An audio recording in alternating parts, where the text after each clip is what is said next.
بسم اللہ الرحمن الرحیم۔ السلام علیکم ورحمۃ اللہ وبرکاتہ۔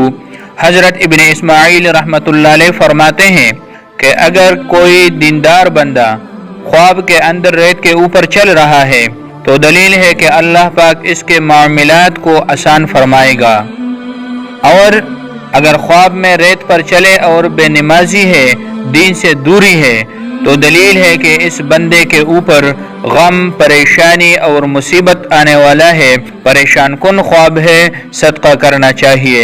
اور ابن اسماعیل رحمۃ اللہ علیہ فرماتے ہیں کہ خواب میں ریت کے اوپر چلنے والی عورت کے لیے علامت ہے کہ اس کا شوہر انتقال کر جائے گا، بیوہ ہو جائے گی، پریشان کن خواب ہے، صدقہ کرنا چاہیے۔ خواب کے اندر سرخ ریت کا دیکھنا دلیل ہے کہ اللہ پاک معیشت کے لیے بندوبست فرمائے گا، اگر روزگار نہیں ہے تو روزگار لگ جائے گی۔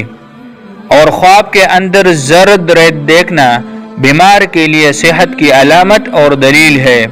اور خواب کے اندر درختوں اور پودوں کے جڑوں میں ریت کو جمع کرنا دلیل ہے کہ اللہ پاک جائیداد کے ذریعے سے اس سال وسیع اور رزق نصیب فرمائے گا۔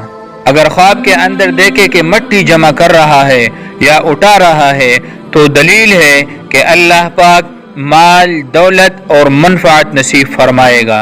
اور خواب کے اندر مرد کا ریت کے اوپر چلنا دلیل ہے کہ اللہ پاک مشقت کے ساتھ روزی نصیب کرے گا۔ حضرت ابن سیرین رحمۃ اللہ تعالی علیہ فرماتے ہیں کہ خواب میں ریت دیکھنا صلح اور خیر کی دلیل ہے، اور اگر خواب کے اندر دیکھیں کہ ریت میں پڑا ہوا ہے تو دلیل ہے کہ کسب معاش کے لیے اللہ پاک روزگار فراہم کرے گا۔ اور اگر خواب کے اندر دیکھے کہ ریت کا رہا ہے اور یا جمع کر رہا ہے تو دلیل ہے کہ اسی قدر لوگوں سے خیر اور منفعت حاصل کرے گا۔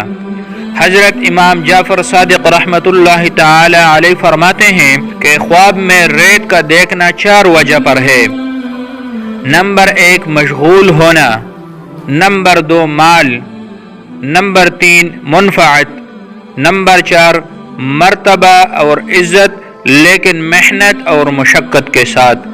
پیارے بہن بھائیوں، تو یہ تھی خواب میں ریت کی مختلف صورتوں پر دیکھنا اور ان کی تعبیرات۔ امید ہے آج کی ویڈیو آپ کو پسند آئی ہوگی۔ اگر پسند آئے تو لائک کیجئے۔ اللہ پاک آپ کو اور آپ کی فیملی کو اپنے حفظ و امان میں رکھے۔ اللہ حافظ۔